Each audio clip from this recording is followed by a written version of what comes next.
तलफात। पाक अफवाज का फितन अल खारिज के हिमायतकारों पर कारी-वार। ISPR के मुताबिक 11 और 12 अक्टूबर की रात अफगान तालिबान और भारतीय स्पॉन्सर्ड फितन अल खारिज का बैन अक़वामी सरहद पर पाकिस्तानी चौकियों पर बिला इश्तियाल हमला।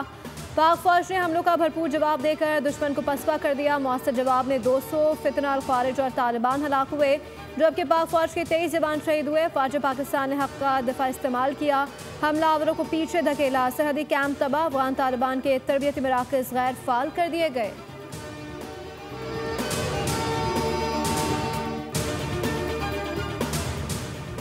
सेनेटर शहरी रहमान की अफगान जारियत की शदीद अल्फाज से मज़म्मत। कहा कि पाक सर ज़मीन के खिलाफ किसी तर्ज की जारियत बर्दाश्त नहीं की जाएगी। पाकिस्तान अपने दिफा का हक महफूज रखता है। सिक्योरिटी फोर्सेस को दुश्मन के मज़मूम अज़ान नाकाम बनाने पर खराज तहसीन पेश करती हूँ।